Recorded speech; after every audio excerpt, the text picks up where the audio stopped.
Good evening, everyone. Thanks for joining us tonight. We'll get started in a few minutes.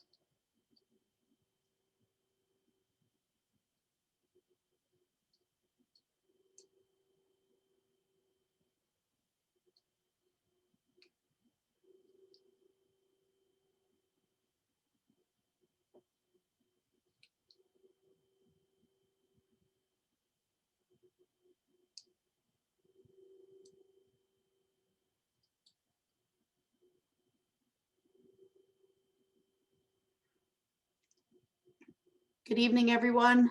We'll get started in a few minutes. Thank you for joining us tonight. We really appreciate it.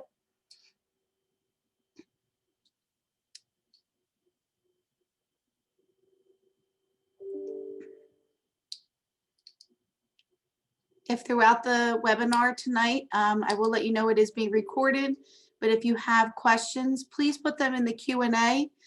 We will address them either throughout and or at the end of the webinar.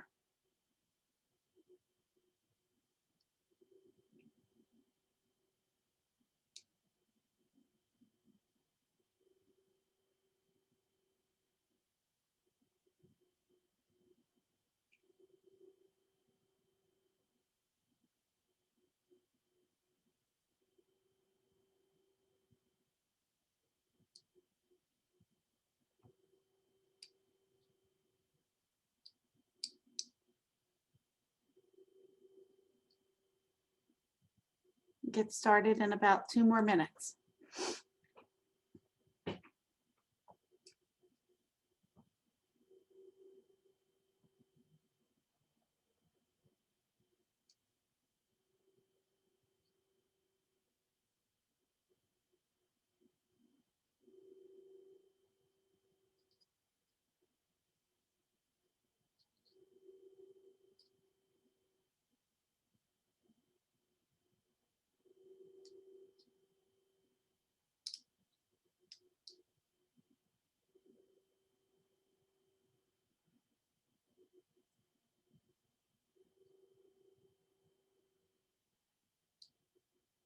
Hi, everyone. Thank you for joining.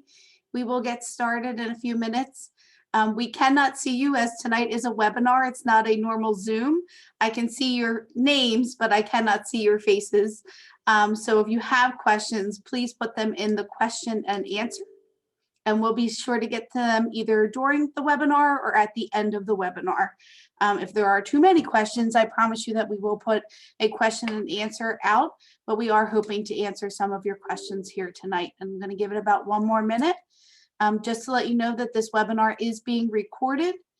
So it will also be posted on the district YouTube channel.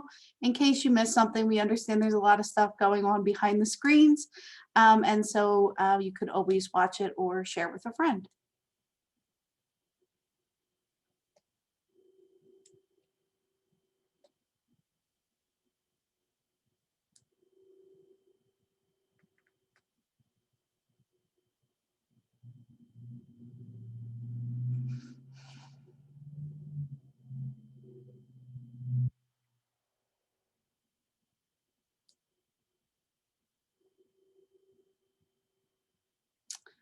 All right, we are going to get started. We again really appreciate you joining our webinar.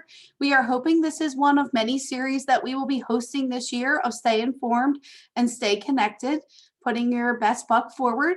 I do want to say that I'm happy to be working with this team here, and this team might change throughout the series, but we felt like right now this is a very pertinent conversation that we're going to have this evening, especially with the first quarter already over.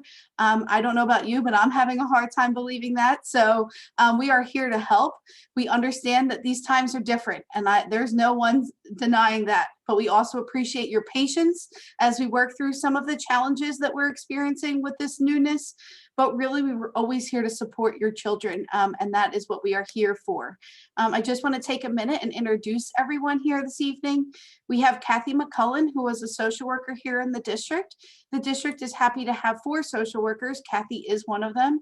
She works primarily at the kindergarten and Norwood, but she also helps with our home and school visits. So sometimes Kathy might be showing up at your door just to say hi, and it's here because we're here to support you. We have Gina LaPenta, who is our district behavior manager. Gina works specifically with certain students in classrooms or certain classrooms that need support specifically with behavior. And so Gina and Kathy have been undergoing some trainings that you will definitely see later in this school year. Lakeside 105 is just to keep in the back of your mind, something that we'll be definitely talking about. Gina and Kathy are trauma-informed care through the company called Lakeside, and we are happy to have them on board. We have Kaylin and Stephanie. Kaylin Spina is the cyber school, iSync, iCyber 7 through 12 administrator, and Steph Farmer is K through 6. 1 through 6, iSync, iCyber administrator. And so we are happy that we have them as well, because we have a lot of kids experiencing cyber in a different way this year than in normal. My name is Rachel Lambert. I am the supervisor of special education for Interboro.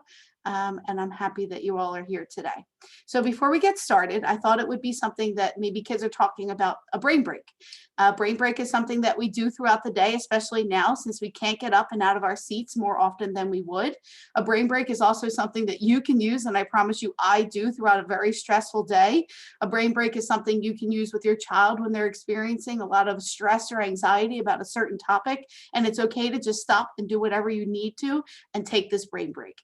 So today's brain break is going to be very easy. You need your finger. That's all you need. It's a square, right? We're going to make a square with our brain break. And the thing about brain breaks is they release our mind of anything that we're thinking about or worrying about. Some brain breaks make us more focused and energized, and some just settle us. So after a long day of everybody being here, I think it would be an okay time to settle us and take a quick brain break to do that, okay? So with your finger, or you can use 2 fingers. A lot of brain breaks use 2, depending on how thick you want your square to be. It's your creativity, right? So you're going to go up, and when you go up, you're going to inhale, and when you go across, you're going to exhale, okay? So, and then when you go down, you're going to inhale, and then when you go across, you're going to exhale. And we're going to do this 3 times. We're going to make a square 3 times with this, okay? All right, ready? Do it at your house. Ready? Go.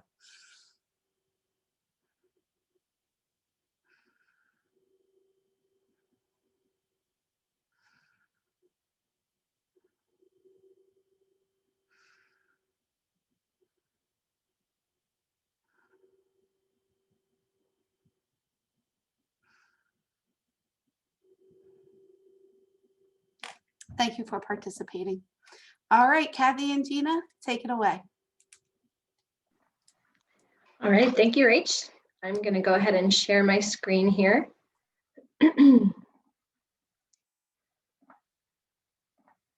can I just get a thumbs up from my cohorts here? Can you see that? Awesome. Okay. So as Rachel said, our trainings going forward are going to be called Stay Connected and Stay Involved, Be Your Best Buck Going Forward. And in the first half of this training, Kathy and I are going to cover a lot of topics in a short amount of time. So listed below are some of the things that we're going to cover. I'm going to kind of breeze by some of them. So if there's something on here that you think you want to learn more about or want more information about, feel free to write it in the chat, and we can definitely develop more of these trainings as we go forward. So the first thing I'm going to talk about is our PBIS program and how we can implement something similar in the home for that structure and routine and consistency in a chaotic time right now. PBIS stands for Positive Behavior Intervention and Supports. So some of you may have heard of that from your own children talking about it. It's a system, it's a program that we offer here, and I'll go into depth a little bit more of what that's about and how it can be used at home as well. PBIS is an evidence-based 3-tiered framework. It's to improve and integrate all of the data, systems, and practices affecting student outcomes. And it creates schools and environments where all students succeed. So it helps improve social, emotional, and academic outcomes for all students, regardless of disability, and also students from some underrepresented groups. And when you hear PBIS or when you see PBIS, this is kind of the image that is always shown with it. It's that 3-tiered framework that I just said on that previous slide. And really what it does, it's a school-wide system that we use that is great for about 80% of our students. We offer some tier 1 supports that really benefit all of our students.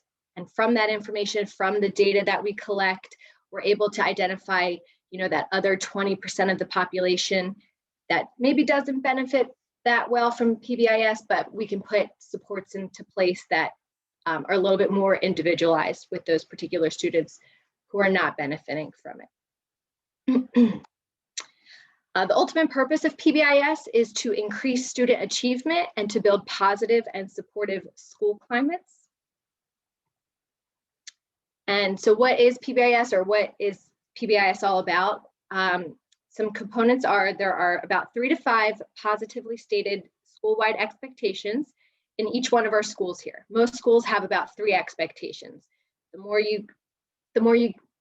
expectations you have, the harder it is to follow. So sometimes only having 2 or 3 is a really great starting point. We have clear expectations in all locations in the building, the classroom setting, hallway setting, the cafeteria, the bus line. Our students here really understand the expected behaviors in all areas of the school. Our teachers and our staff teach the behaviors necessary to follow those expectations. Each school has a school-wide reinforcement plan, and I'll get into that a little bit later. Each school has a core team that meets regularly, and they monitor the plan, they look at data, they look at the reinforcement plan, they make recommendations, and they communicate to all staff in the school. Each team has administrator support, and we are really making sure that we are using data to help drive our decision-making. So through our PBIS data, through our child study teams, we're able to figure out, where some behaviors are happening, some challenging behaviors are happening, and look at patterns and, come up with solutions and interventions to really hone in on teaching those kids, our students, some of those expected behaviors. And again, so everyone knows the expectations. We have them posted everywhere, we model them, we teach them. And I'm going to show you how you guys can also do something similar in your own home. So one of the good things about PBIS, the framework, it provides structure and routine. So since all of our students here have a PBIS program at their school, they're familiar with the framework. So implementing something at home would be very easy to do since they're already familiar with it. And it can help us develop routines for learning from, especially if your students are learning from home right now. We're aware that this is just a chaotic time. So you're trying to manage the stress of working from home. You're trying to help your own children with their schoolwork. So it's just a crazy time, and hopefully implementing something like this, something like our PBIS framework, can help with that calm in this chaotic world we're living in right now. So where to begin if you are going to decide to do a program like this at home? You can start with identifying 3 to 5 positively stated expectations. I would even recommend just doing 2 and starting out with that. I'm going to show you the 3 most widely used expectations in many schools on the next slide. So you feel free to use those expectations, or you can make up ones that work better for your own family. But the expectations are what help set boundaries and routines, and you can apply them to any kind of setting, from doing schoolwork to being online, at the dinner table, or even getting ready for bed. And I'm going to show you how that works. So the most common expectations you might see, or you might even be familiar with some of these, are be respectful, be responsible, and be safe. Our kindergarten actually uses these 3 expectations. Most of our schools have some form of these expectations.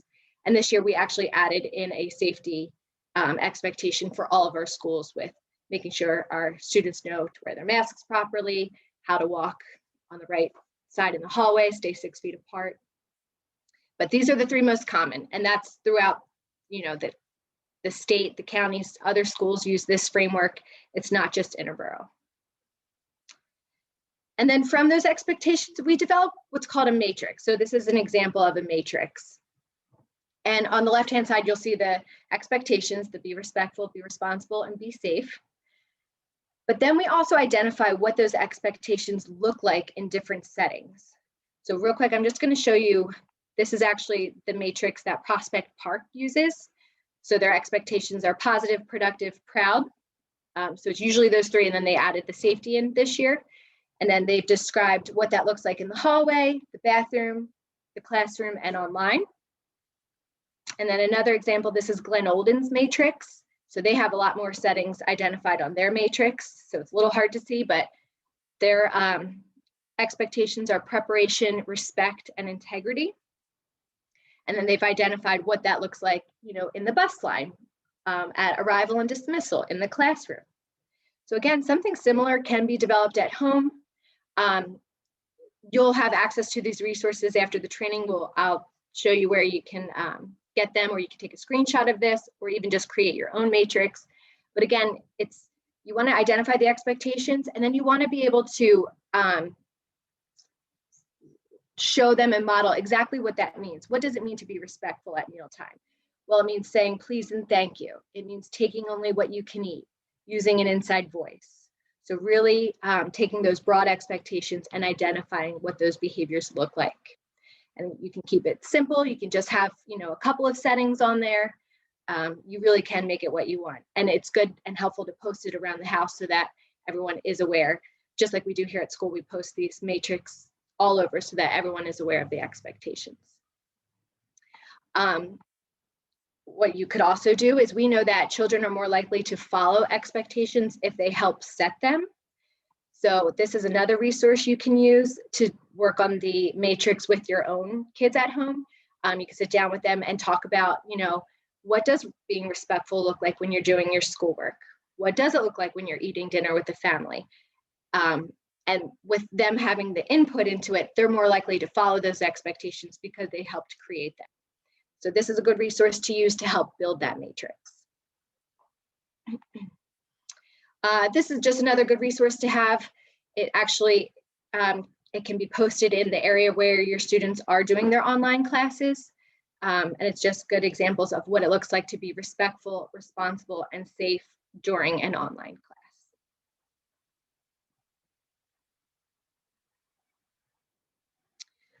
Okay, routine and structure. So structure and predictability can support a sense of safety for children and youth, and even us adults too. So another good thing that we can do for our children to help with this chaotic time and stress is to kind of plan out our daily routines. So I have a resource on here that is available. And again, you can make your own, but it's really helpful to identify, the routines for the day. What are the times of the classes? What's your work schedule look like? Are there doctor's appointments that day? And then going over with your children, either that morning or the night before, the schedule for the following day. It really helps with that anxiety and that stress of the unknown. And we all don't like to do something that's outside of our routine, but we prepare for it better when we know about it. So just having that schedule for the week printed out and in a spot where everyone can see is really helpful. So again, that's another resource for that. Okay, I have this quote here by Rob Horner. It says, "Until we have defined, taught, modeled, practiced, reinforced, and retaught, it is unethical for adults to punish." And that's something that we really kind of stress here with our PBIS program. We really take, that first month of school, the whole month of September, and we really teach the expectations to the students. We model them, we take them to the different areas of the school, and we show them what is expected of them. Because until we have done that, we can't put negative consequences in place. We can't punish, because we have to make sure that they understand and that they are aware of the expected behaviors before we can even give those consequences. And then if they're still not following them, we reteach. And then if they're still not following them, then we offer those consequences where we might take something away. But we really stress to the teachers and staff here that, we're teaching those expectations, we're modeling them, we're showing them what it looks like and what it doesn't look like.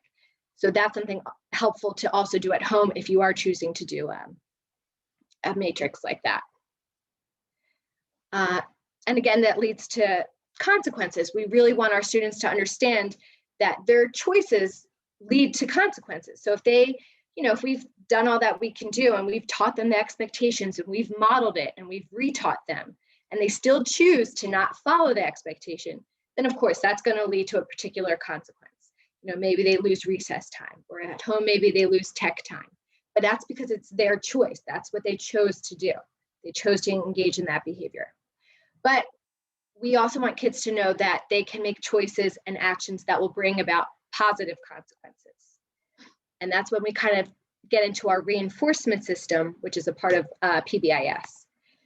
So you may have seen some of your kids come home with these, or most actually get them while they're in school, and then they put them into a bin and their name gets entered into a raffle. So the pride card at the top is a Glen Olden Buck Pride ticket, and the bottom one is a kindergarten K-coin. And all staff, teachers have them when they see students engaging in expected behavior or even going above and beyond. The kids are rewarded with a ticket. And it's a really good way to show them that we appreciate them choosing to engage in the expected behavior. We know how important it is to praise them, but that little piece of paper helps a little bit too for them to, stay on board and want to do what is expected of them. They want to work harder. They want to make sure that they're, walking correctly in the hallway. And we can do something similar also at home. So you may not have a ticket system at home like we do here at school, but these resources will be posted for you as well. I just wanted to go over one simple, easy system you can do is a jar and cotton ball reward system. And it's as simple as finding a jar. I think the jar in this picture is a spaghetti sauce jar that was emptied out, and they filled it with cotton balls every time their children were following an expectation, or they did something that they're just supposed to be doing. It's nice. They would give them praise and they put a cotton ball in the jar. Once the jar is filled, then their child earns a reward. So again, it's something you could sit down with and possibly talk about with your kids, and you can come up with rewards together. And you don't have to fill the whole jar. You can even use it. It'll go into it in the article, but you can use a rubber band to put around the jar, and they have to get it to the fill line of the rubber band, and then they earn their reward. And you'd be surprised. I know the kids here love being entered into different raffles, and it really helps motivate them to want to do better and want to get their work done and be nice to their peers. And just a couple other resources on here that will be posted in Schoology is to earn screen time is a really good idea of having them earn it by doing chores or by doing something around the house. And each chore is worth a different amount of points. So that was a really good resource that I wanted to share. And then there is another link that has some non-toy rewards. So if you are going with that jar and cotton ball system, you don't have to give toys. You don't have to give something that costs money. You'd be surprised how many children just want one-on-one time or movie time with their parents, or to have that option to choose which movie. So a lot of good ideas on there. And then lastly, before Kathy takes over, another good resource is this sheet right here. This is based off of Gary Chapman's book, The 5 Love Languages. One thing that we stress in PBIS is not everyone is motivated by the same thing. What's motivating for me or what's reinforcing for me may not be reinforcing for you. For me, someone might just be able to say, "Oh, you're doing a great job," and that's going to want to keep me doing that great job. Someone else may need that ticket, or someone else might need that physical touch of a high five. So it's really good to know your children and know what it is that is rewarding to them. So the 5 love languages are identified here. And so if you get a chance, take a look at it, and you can kind of figure out what love language your children are, and then use your or have rewards based on what their love language is. So that is it for me. I'm gonna pass it on to Kathy. Good evening, everyone. Yeah. Okay, all yours, Kath. Okay, good evening, everyone. Thank you for joining us tonight. I am going to kind of pick up where Gina left off and just talk a little bit more about this, and then we will run through Schoology a little bit. Can you guys see that? Okay. There we go. Okay. I don't know why that's there. Okay, so this is just an image, a quick guide to emotions and calming tools. So I think the important thing is we talk about that all behaviors are communication. And our job as parents, as school staff, are just trying to figure out what it's saying, right? So we think of like babies that cry and we know they either need something to eat or they need to sleep or they need to go to the bathroom, right? So it gets a little harder as they start to get older and, trying to figure out, we expect them once they become verbal to be able to always tell us what's going on. And a lot of times that's really difficult for kids as well as for adults as well. So this chart just helps you kind of learn about feelings and also what you can do to manage those feelings. I will tell you that a lot of times in my offices, I will have like a little feelings chart with these pictures and then the feeling underneath. And kids love to come in and just like pick their feeling for the day, like not even with me asking them or prompting them. And it often becomes a good starting point of like where to talk to them. They might come in all smiles, but then put that they're really frustrated. So it's kind of a good point of talking, and especially for your young kids as they're like learning different feeling words. This could be something really useful to kind of have around the house sometimes and just kind of point out to them. And then over here on the I can, it gives you a lot of examples. And the important thing here is that, we really have to help kids learn to try different things, because what works for one person isn't going to work for everyone.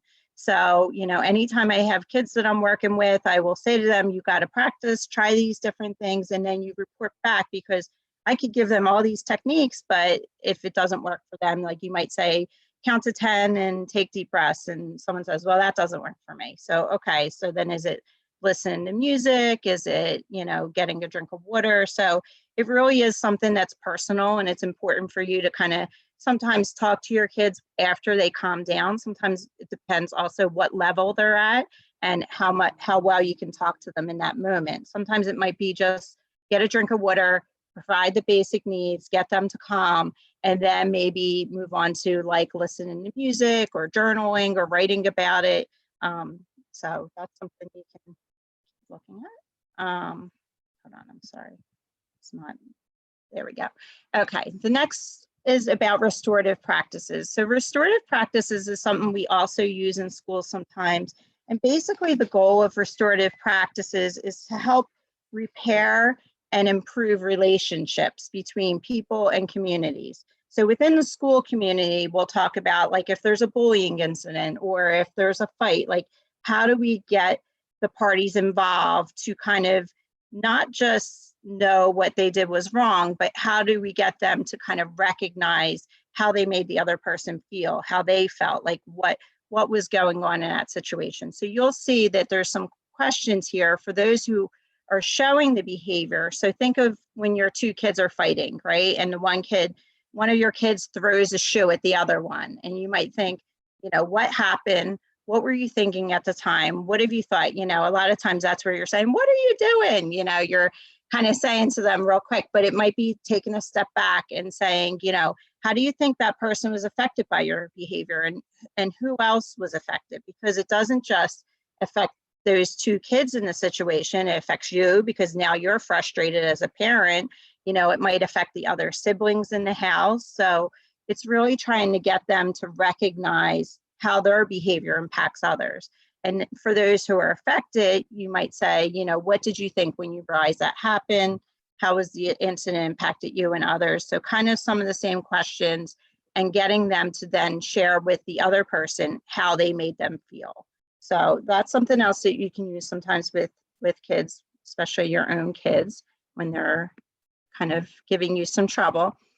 So the next section we're going to talk about is just 7 tips for setting up a productive learning space. So obviously right now, some of us are back in school, some are at home, but it is important for everyone to kind of recognize this, whether your kids are in person, sometimes they might be sent home for a brief period because of exposure or quarantining or, any kind of changes. And The one thing I would say is just to make sure that you remain flexible with this. And you'll hear me as we go through kind of use my own kids as some examples and just trying to figure out what works best for them as we go. So the first one's choosing a location based on your child's learning preferences. So I think it's looking at each of your children. Do they need silence? You know, do you have, what are your room options, right? So in the beginning, I was very reluctant to have I didn't want my kids to be in their room learning because I felt like it was kind of isolating. And I just felt like, you know, I would like to keep this separate, like sleeping and where you work, like separate. But, you know, I quickly realized that that was one of my only options. When you have 3 kids that are Zooming, they need some level of privacy. So I think especially, you know, I picked the most responsible child and I said, okay, we'll set up a little like vanity desk table in your room. You know, my youngest one who might need some more help, you know, he's in a more common location where I can overhear some of what's going on, or his babysitter can overhear some of what's going on to help him. And then, you know, then I set a different space for my son. So just looking at, you know, the background noise, you know, how old is your child, how much help they might need, you know, if it's a high school student or older middle school student, they can be a little more independent. So just looking at those, you know, what options that you have and trying to pick the best one for your child. And then the second one is eliminating distractions. This is really important with things like your phones and, you know, music and stuff and the TV and video games. So I know we've had a lot of kids that are home and the video games kind of take precedence sometimes. So it's really trying to eliminate any of those things. You know, kids will use all kinds of excuses. I need it for a calculator. I need it to look up information. And that may be true, but, you know, if they can have a separate calculator, that might help. If, you know, you can use, there's some apps here that we gave examples of that will help kids eliminate some of their distractions, things like Freedom, Stay Focused, Self-Controlled, Duo. I don't know that one too well, but the other ones, you know, they'll do things like they'll stop notifications coming from certain times. They'll limit, you know, how long you can spend on like Instagram during the workday or the school day, or how long you can stay on like Facebook and stuff. So it helps kind of set up some of those limits for kids, as well as, you know, in a lot of situations, I just tell my kids, like, don't have your phone while you're in class, you know, unless you absolutely need it, so that it's not a distraction, because we all know how distracted we get. And, you know, before you know it, they're like missing their class and they're kind of scrolling through things. And so we also talked about experimenting with, some kids like to hear music in the background. So maybe when they're doing independent work, they might want to listen to music. And, you know, other times some people find that kind of distracting. For number 3, it says make it comfortable, but not too comfortable. I think we've all had some experiences with some kids like kind of laying in their beds, trying to do work. I've watched my own kids like sitting on the couch, and it quickly becomes kind of like a sit to a lay down, you know, where, you know, it's just harder to stay engaged and to participate. And then especially if they move on to like writing stuff. So, you know, we talked about choosing a chair that your child can sit in comfortably for long periods of time. You know, maybe have some options for them if you can, having a desk accessible to them, or flat surface, the dining room table, whatever you need to use, that can accommodate just their computer as well as their learning supplies. And then we talked about here, not using your bed. You know, we do always, even prior to this, we always talk about trying to keep like the work and your sleep space separate, because it interferes. You know, some research shows that it interferes with sleeping when you're using your room for multiple purposes, like watching TV or, you know, playing video games.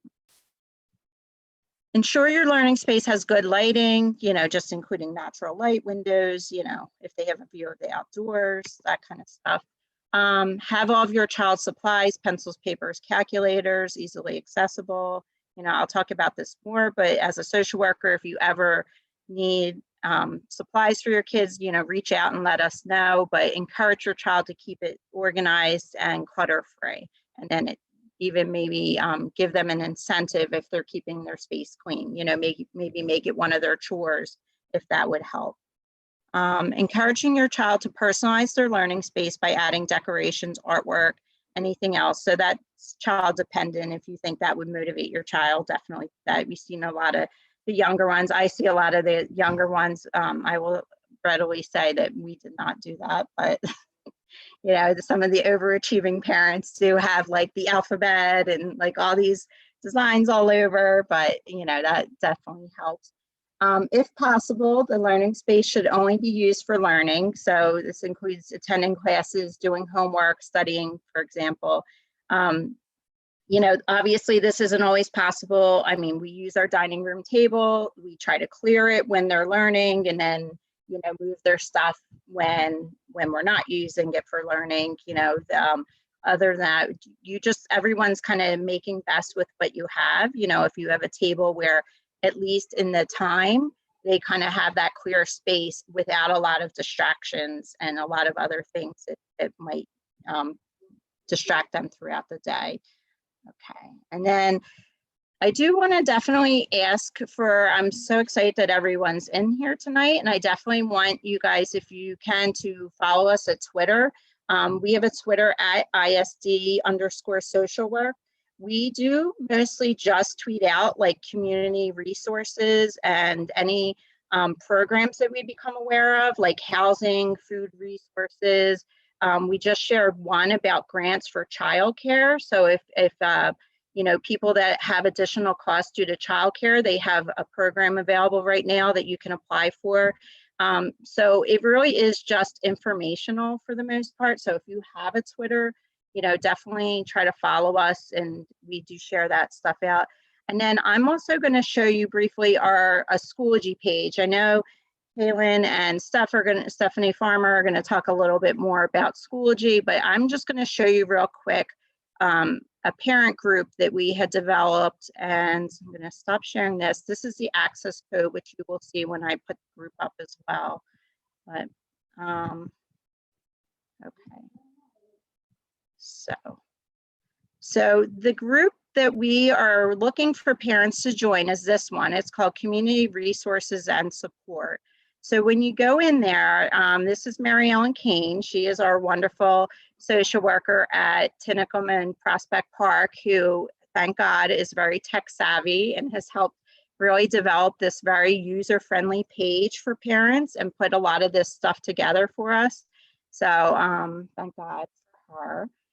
But as you can see, what you would do is you would use this access code as a parent to join this group.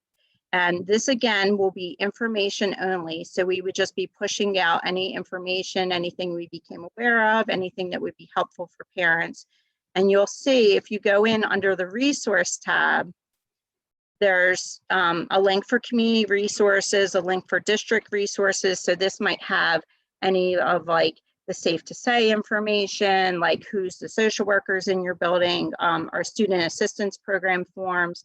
There's a folder for parent trainings and info. So that's where like the training that's being recorded tonight would go there, as well as like some trainings from the DCIU or any other trainings that we've done at Interboro. And then the bottom tab, mental health supports, which would give you some community resources, crisis services. But the one I want to highlight right now is the community resource page, because this is so well done.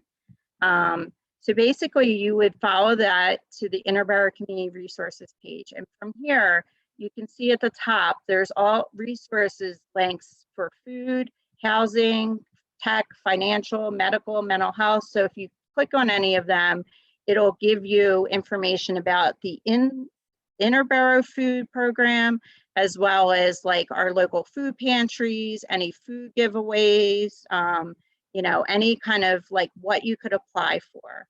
So the housing will also take you to, you know, community action, the agency. There was, for a little while, they were doing a rent assistance grant that I think just expired, but, you know, with the changes that may come back again. So we try to update this and make sure you're aware of any resources. As you can see, financial, applying for benefits, medical, this would be, you know, if you have to apply for benefits. And just so you know, if you ever have questions about any of this information, you know, we do not expect you to completely navigate it on your own. That is why each of the buildings have social workers. This is a list of the social workers besides myself. So Miss Paulina is at the high school, Miss Miller for Glen Olden, myself, I'm Norwood in kindergarten, and then Mary Ellen Kane does Tinicum and Prospect Park. So this is our contact information, but all of this is in our page, as well as you can just reach out to the school and ask us. So the social workers really are here to kind of help bridge the gap between like school and home, like to kind of help parents with community resources that are going to help them and their children be successful in school. So that is a little bit of what we do. And I really do encourage you, if you can, to join this group so that you can kind of play around and look. And it also will get you a little more familiar with Schoology. So when your kids have questions, you'll kind of know a little bit how to navigate it. So, okay. With that being said, I'm going to stop sharing here, and then I will pass it on to Steph and Kaylin, unless there's any questions. Thank you, Kathy. I think I'm going to share my screen. I appreciate your segue into Schoology, because that is what the next half of this workshop will be about. So I'm just sharing right now the objectives for what we're going to cover next regarding Schoology. First, I just want to say we are so excited to be using Schoology this year. I know it can be a little bit of a learning curve, but I think overall, it's just such a great resource for our teachers, our students, our families. I can say that I used Schoology for many years as a classroom teacher, and I absolutely loved it. It was just such a great way to connect with my families and to be able to organize resources for my students.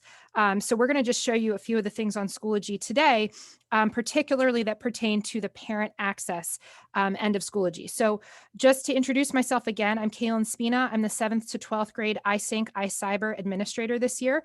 And Stephanie Farmer will be presenting with me. She is the 1st through 8th grade iSync iCyber administrator.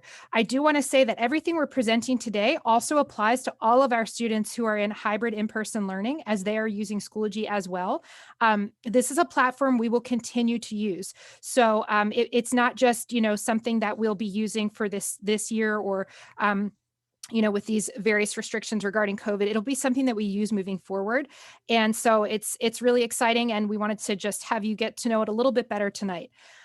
So we're going to review how to sign up for Schoology as a parent, and how to customize your parent Schoology in your settings. We'll also review the Schoology toolbar, which is at the top of the Schoology page and has some nice features. We'll show you how to send messages in Schoology. Ms. Farmer is going to review the anatomy of a Schoology course. So what you can expect when you go into your student's Schoology course, what will it look like? What will you see when you get there? How will you find things on the course? She'll also discuss related and support services through Schoology. And finally, we'll be discussing groups in Schoology, which is nice because Ms. McCullen kind of gave us a little bit of a preview of one of the parent groups. If you have access to the chat here, if you're able to pull that up the way you're accessing from a phone or a computer, you'll see that we've put the code for the group in the chat. So that'll be something you might just want to cut and paste.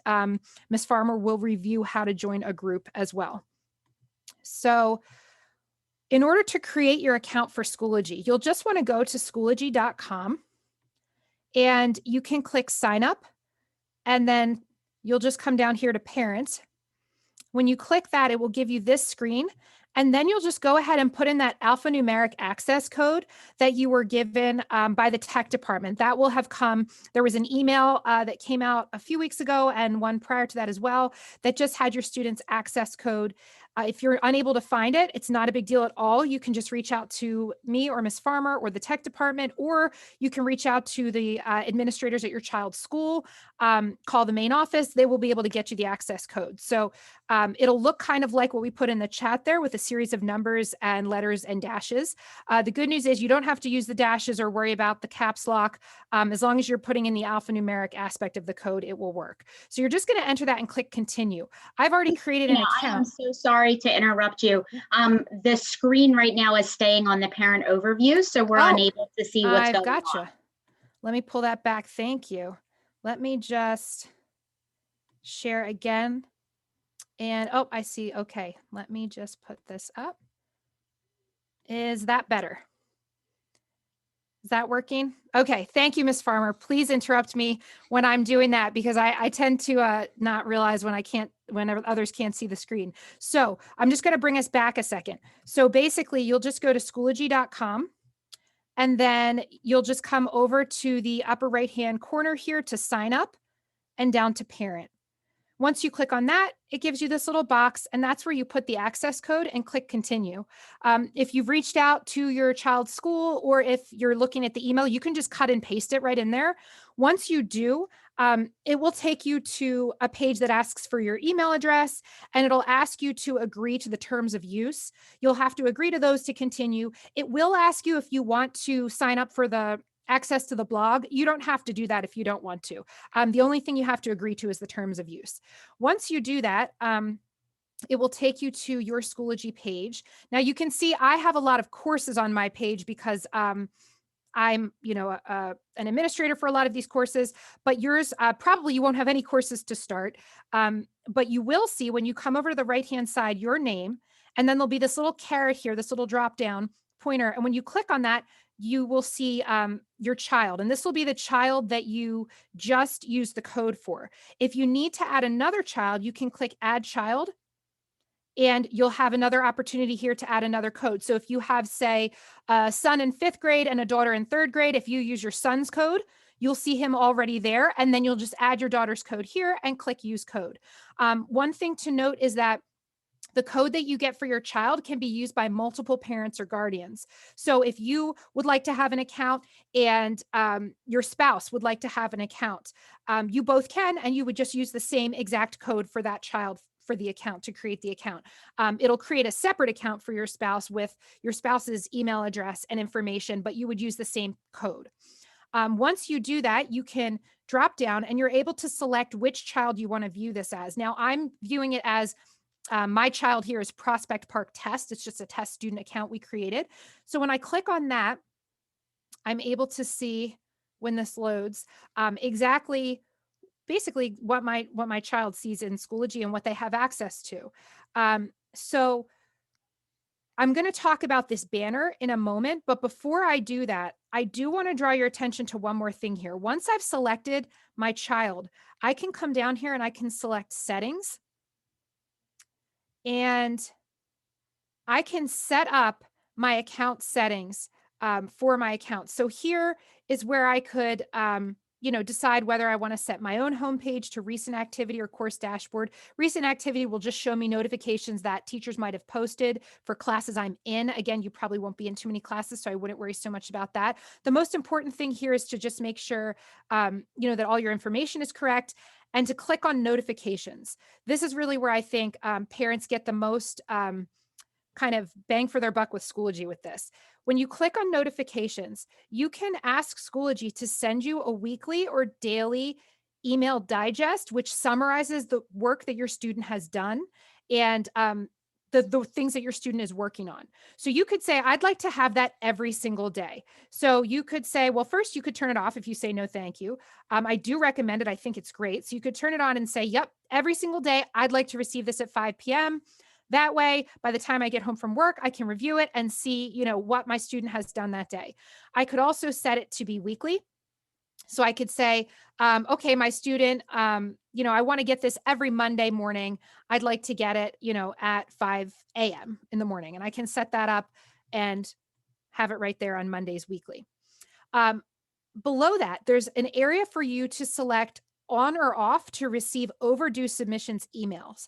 I highly recommend turning this on because this will let you know when your child has an item that is past its due date that they have not submitted. So say there was an English assignment, it was due on Monday, your child did not yet submit it, you'll get an email letting you know that. And it's good because then you can, when you get home, instead of having to piece through all the assignments your child had to do that day, you can just say, hey, what happened with this English assignment? Kind of takes you, narrows it down right then and there that you can have that conversation with your child.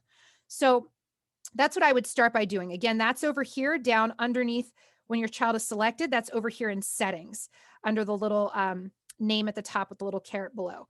So now just to review the Schoology toolbar, you'll see you have this black bar at the top, and this has a lot of really good information on it. To the left, there's courses. And when you click on that, you will see the courses that your child is enrolled in. So again, Prospect Park Test is a test student. So this child is enrolled in a lot of different courses across grade levels. Your child will be enrolled in the courses in his or her grade level. And every course has a picture for it. So for example, we're seeing Mr. Wood's physical education class here. We're seeing Intro to Theater Arts. The teachers have chosen pictures as icons that represent their course. It's really helpful, particularly if you have younger students, because they get used to these pictures and they can tell which class is which picture. It's very easy for them. Next to that is groups. And Ms. Farmer is going to discuss this a little bit later, but just to preview that, this is any group that your child is in. It's different from a course because they're not going to be receiving assignments in it.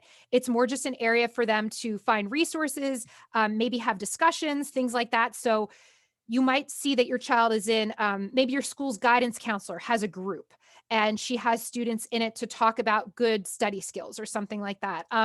You may find that your child's in a group for a club or activity. So it could be, chess club has a group and your child's in that group. So this is where you'll find these types of groups. Next is grades. And when you click on grade report, it's going to load your students' courses. Again, Prospect Park Test is enrolled in a lot of courses, so it takes a minute to load this. And then because this child, Prospect Park Test, is not actually completing assignments, we won't have grades here, but I can click and I'll see where the grades would be. So this is where you would find the assignments your child has done and the grades that your child has received for those assignments. This is broken down here by these different types of activities. Again, there aren't grades because it's a test student, but this is where you'd be able to scroll through and view those grades. And you can also download a student report. Attendance is not really where you'd want to get the information for that. We do that in Home Access Center, but I just wanted to let you know, you might see that there. I wouldn't worry about that. If you wanted to check your child's attendance, you could do that through the Home Access Center. So the other thing that you can notice when you click on this Interboro School District icon is that it will take you, when it finishes loading, back to this area where you either see your child's enrollments or student activity. So enrollments are all the courses your child is enrolled in.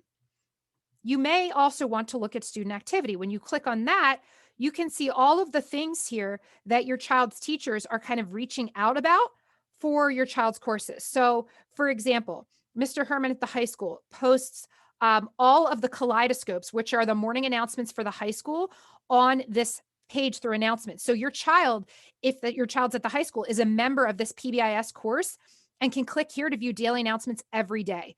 So that's a really great way to start the day under student activity, taking a look at the announcements.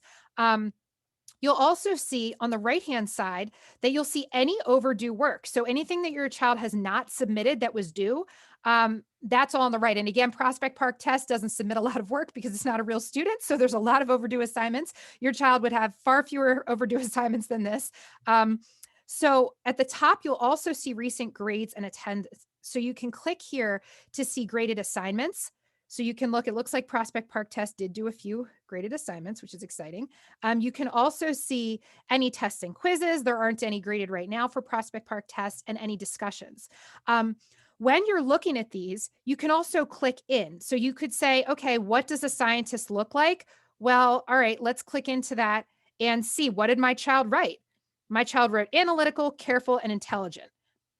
I get to see how my child participated. Now, just to understand, you are seeing your child's courses through just your child's view with almost blinders on, so you're not seeing other people's children. So for example, this discussion may have had various posts in it. You won't see the posts that other children have made, but you will get to see what your child posted. So here I can see that, which is really nice. I can see how my child responded to that. I can see that the grade issued was a 5 out of 5. I can see the comment here was great job. So I know, wow, like I can come home and say like, hey, I saw you did a great job with this. What does a scientist look like assignment? Nice. You know, I'm proud of you. It gives you a little bit more specifics to talk about. I don't know, you know, what your kids say when you ask them how school was. Mine says fine, and I don't get a lot more information. So I really like that there's really a lot of specifics here to be able to talk to your child about.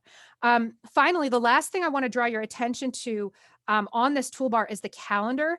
It is my absolute favorite part of Schoology. When you click on this calendar, you can see all of your child's assignments for a given day or week. Now, again, this is a test student, so your child will not have this many assignments. This student is enrolled in dozens and dozens of classes. But essentially, you'd be able to come in here and see assignments. And then once you click on them, it will take you to that assignment. So again, not all of these assignments are working assignments because this particular student isn't a real student and these aren't necessarily real classes. But if I click on something, I can see, so that one's not, I had one I wanted to show. I think it was this one. Yes. So I can see here and it's got a test review. I can click on the PDF to look at it. I can also click to view assignment. And when I do that, it will take me straight to the assignment. So I can see, okay, this is what's due on this day. This is what my child's supposed to do. You know, she's going to open it with Cami. Now I understand. I would definitely recommend that you draw your child's attention to the calendar in his or her Schoology because it is so much easier for children to organize their day and their time when they see all of their classes listed at once, which is what these calendars demonstrate and show. So that was the last thing I wanted to show you here about the toolbar. The only other thing I wanted to mention is that as the marking periods change, and I'm going to hop back to my view right now just to show you, your child may say to you, you know, I have a new specials class, but I can't find it. I don't see it in Schoology. My gym class is missing. If your child notices that there's a class in Home Access Center that he or she does not see, when they click on courses, they don't see it in their dashboard here. You can have your child click on My Courses. It will show all of the courses that your child is a member of, and they can click Reorder Courses on the right-hand side. Anything that is below this blue line does not appear in that menu that we just saw, that dashboard. So maybe their phys ed course got bumped down here. They need to grab it and drag it above the line. Now, in doing so, it will knock another course out. So maybe they pulled down their music class from last semester and put their phys ed class from this semester up. And now when they click courses, they will see that right here. So that is not something, unfortunately, that you as a parent can do for them. They have to reorganize their own courses, but it is definitely something that you can explain to them how to do. So I am just going to very last just show the messaging feature really quickly. Your child will have this in Schoology. It looks like an envelope. He or she can click new message and then can just start typing the name of the person that they want to message. So if they're looking for Mr. McDevitt, they can click Mr. McDevitt. They can say, hi, Mr. McDevitt, I need some help with the homework. I didn't understand question number 3 because they can click send. If they'd like to, they can do an audio recording. So if this is their Spanish class, they might say, here's what I'm thinking for my monologue. Does this sound good? If they'd like to, they can link a website or they can also upload a file. So, hey, Mr. McDevitt, here's my draft for my essay. They can upload that and have him take a look. So I just wanted to let you know that your students can access their teachers very easily through that feature in Schoology. I'm just going to pass this to Miss Farmer. Awesome. Thank you so much. Okay, I'm going to share my screen here. What we're going to discuss next is we're going to discuss the anatomy of a Schoology course. So if we go to our dashboard here, you'll see all of the courses that Ms. Spina just told us about. So I'm going to go into the physical education course. So when you first click on the course, this is what it looks like. You'll see the banner right here, all right? And you'll also see different areas on the banner that you can click on. Sometimes there's little Easter eggs hidden if you click on different things that might tell you a little bit more about the class or the activity, or about an interesting fact that maybe the instructor of the class wants the students to know. The couple things that I want to point out on here, if you are looking at a banner, there are several things that it should have. It should have a place that you can contact the instructor. So right here, it's clearly marked. A syllabus for the class, as well as an overview could also be in there. An area for tech support. There is also an area here for different things that you want to practice while you're in the virtual world. So a little bit of the netiquette information here, as well as a little getting to know you for the individual teacher. So if I were to click Mr. Wood's chair here, it's going to give me some detailed information about Mr. Wood. And also the week at a glance. So if I click on the week at a glance, this is going to show me overall what is going to be due each day, or what we're going to be discussing each day. So for example, for 7th grade on Monday, we're going to be doing Unit 4, Lesson 1. So I know when I go back to my course dashboard in the very front, in the very beginning, that I can look for Unit 4, Lesson 1, and know that that's what I'm working on. Also, let me make this tiny. Okay, so for an asynchronous class, you want to be able to click on the different areas, the different locations to be able to navigate through the site. And for a synchronous class, then, there are individual Zooms. So if I belong to the 7 green cohort, or if I'm in the 7th or 8th grade cyber class, I'm going to make sure that I click these links. Now, Mr. Wood, the way that he has this set up, these links are actually his office hours for these individual classes as well. So if I'm a 7th or 8th grade cyber student, I know that I can click here, and I know that Mr. Wood will be live on the other side to answer any questions that I have. All right, I am going to go back to the front here.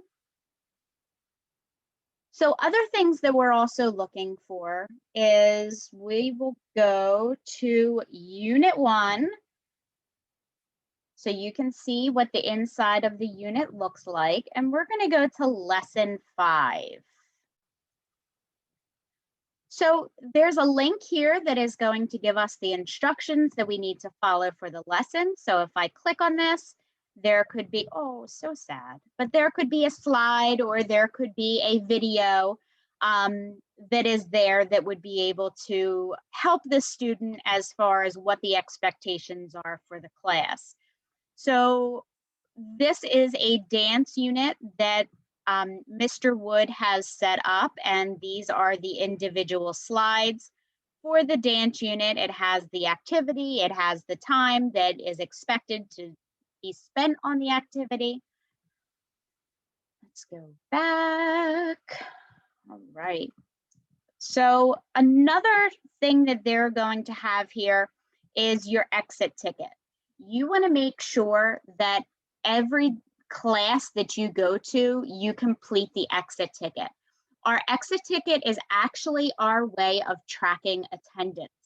So make sure before anything else, after you finish your assignments, you click on that exit ticket. So as far as the exit ticket goes, once you click on it, it is going to be due for synchronous classes at the end of each day.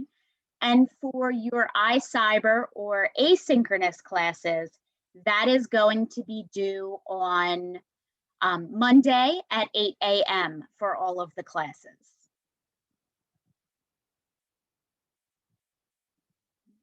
All right. Ooh, there was one more thing I wanted to show you on this. All right, so back to Mr. Wood's section here. If we scroll up, you're going to see somewhere on the dashboard, you're going to see an area for announcements. So whether it's myself or Miss Spina, there is an area for announcements. You're just going to click the link, and it's going to take you right to our area. Our area is set up very much like the teachers. There's an area to click on for the PBIS Challenge of the Week. For the morning announcements, if you have a question, our PBIS values, as well as a to-do list or a calendar. Once again, there could be little Easter eggs hidden around as well. So another interactive thing you could do is click on the different things and see what happens. All right, let's go back to, if you click courses, that's going to take us back to our courses here. The next course we want to go to in is Miss Werner's CP Bio. And this is an example of an iSync class.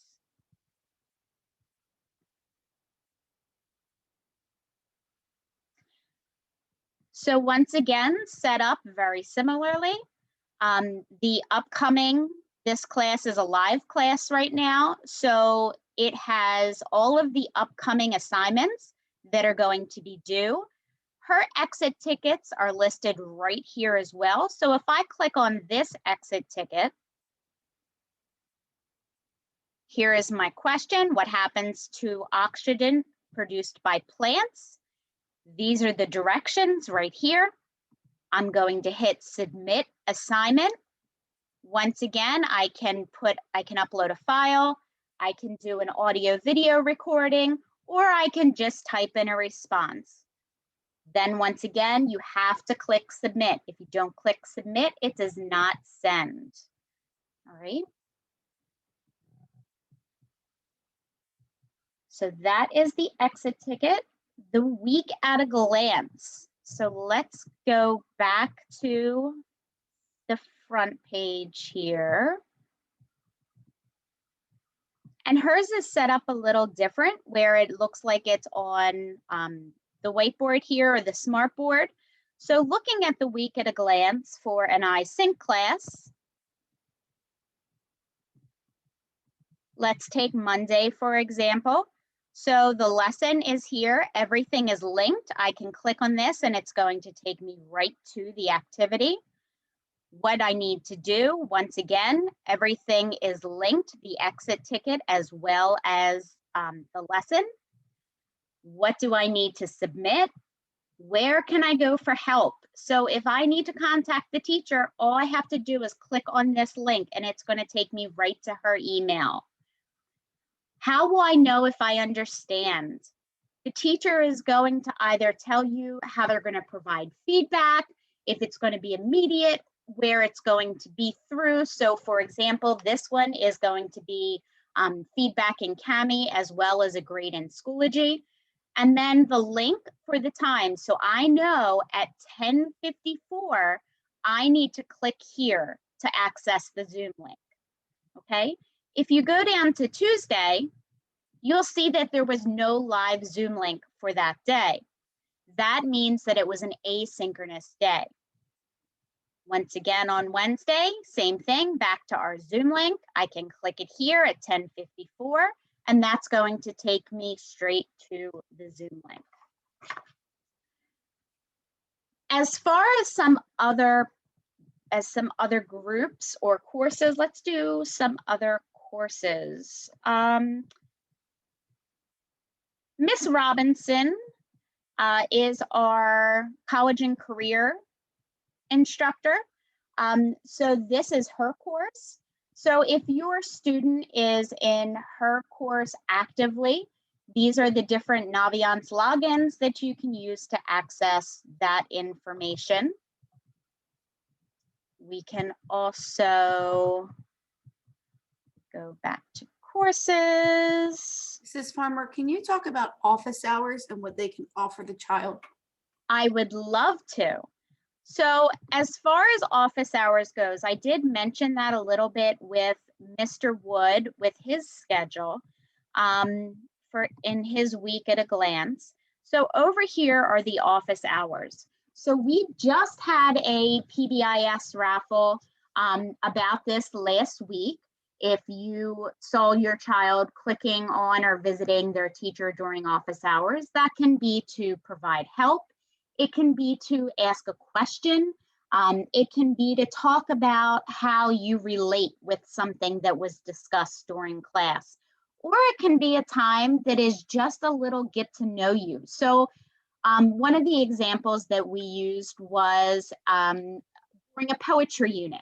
A teacher does this whole unit about poetry, and your child happened to write a poem that was nominated for an award.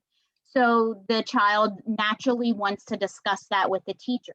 This would be a wonderful time for that. So you would just click in the office hours. It's called an office hour, but you're not expected to have your child sit there the entire hour. You sit there for whatever time is needed to discuss the question or problem. I know that Stablo has, our Spanish teacher, has a great synchronous time for office hours where he works with our iCyber students to go over Spanish lessons, because Spanish can be difficult to learn asynchronously. So he will sit there with students and go over what has been instructed or expected to learn during that time period. So if I'm an honor student or an AP student, and I know some of those courses are offered through asynchronous learning, and the teacher has office hours every day, or even some have teaching time, it's called, I can go every day, and I basically will get instruction from that teacher on that course.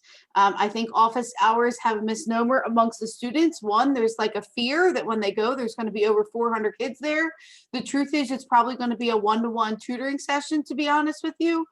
So I would strongly encourage, if your child is probably struggling, and might be, as it's a new situation for many of our students in their asynchronous classes, especially our students who are honors or AP students, or even CP or whatever class they might be taking, a language specifically, they attend the office hours on a daily basis. The teachers have to be there. They are there for at least a half hour, if not more, and it would be a great time for your child to ask as many questions and honestly to get the tutoring or the instruction that they might be looking for if the class is offered in person. Ms. Lambert, can I add to that too, that, I just wanted to iterate that some students have expressed a fear of the opposite, that they go to office hours and they're the only one there. And that's okay too. They don't have to show their face on the screen if they're anxious about that. The teacher would be more than happy to help them with just them talking through the audio using the chat feature. So it's okay if they go and they're the only one there. They don't have to be afraid of that. The teachers are excited to see them, are more than happy to help them however they'd like to come to office hours. Okay, great information. So a little bit about related and support services. I know Ms. McCullen did a fantastic job discussing that. So this is an example of the guidance department up at the high school. Once again, they have their page where you can click on each individual guidance counselor. There is a bunch of different resources that you can click on, a little breakdown about each individual person, their extension, their email, what they can help with. And then there's all kinds of resources down here. So for example, announcements, contact your counselor. If you're a senior working on college applications, here's an example of the process. Dual enrollment, AP exam information. So all of this information is at your child's fingertips. So I would highly recommend that if they need these resources, to get involved and to pull up this information to be able to access it. All right. Let's talk about groups a little bit. So one thing that Ms. Spina did discuss was the difference between groups and classes. That groups, there are no assignments, as she stated earlier. So we are going to go, you see where the courses are. This is where the groups are. So I am going to refresh this to see if I can get rid of the bottom. Apparently not today. Okay.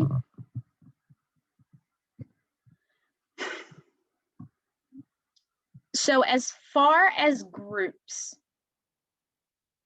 I can click on my groups, and my groups are going to be located here. If I want to join a new group, so for example, there is a new group in the chat that maybe some of you are not a member of yet. What you can do is click this blue button right here that says join group. And you're going to type in the access code right here. When you are typing in the access code, the dashes, cap locks, none of that matters. All that matters are the numbers and the letters. You get them in there, and then you're going to hit join. Once you hit join, then that group is going to appear. So for example, the Community Resources and Support Group. Once again, Mary Ellen's face is right there, smiling and saying hello. So all different groups that you can belong to that are going to help both you and your student. That's the easiest way to do it. Most classes will not need to have a code to join. Normally, it is completely automatic with eSchool-based enrollment. Groups, though, however, you do need to join. Okay. At this time, I'm going, Ms. Spina, I just want to make sure, did I touch on everything? Absolutely. Thank you, Ms. Farmer. The only other thing I wanted to add, just based on some of the notes in the Q&A, are that there is a Schoology app that you can download to your phone. I highly recommend it for both parents and students. You can get it on an Android or an Apple device, it doesn't matter.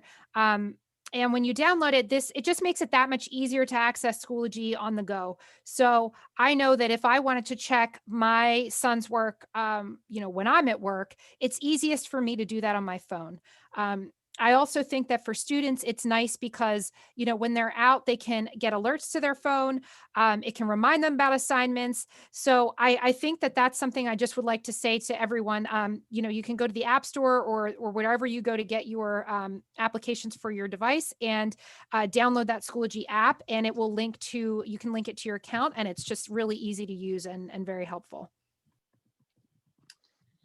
Some other questions regarding report cards. Report cards have been posted to the Home Access Center. So if you are a parent, definitely in middle school and high school, grades have been posted.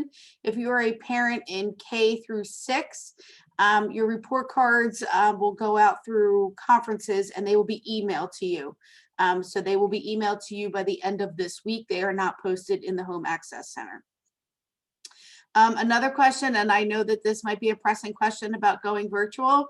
No one on here will make that decision. All that communication comes out from Mrs. Riley, who communicates with you on a weekly basis. So if you have not been receiving Mrs. Riley's weekly communication, that is something that we can fix. So if that is a conversation that you need, please add that to the Q&A so we can check your email addresses. If you at this point are a parent that's like, you don't feel communicated through the school, something is not right with your email addresses. You are getting at least weekly communication from Mrs. Riley. You are getting communication weekly from your school's principal, if not more. So that is definitely something that you also can update and hack, is your own personal email, your own personal phone number. So if you feel you are not getting that information, that is imperative that we look into that for you. Please email me and I will make sure to look into that.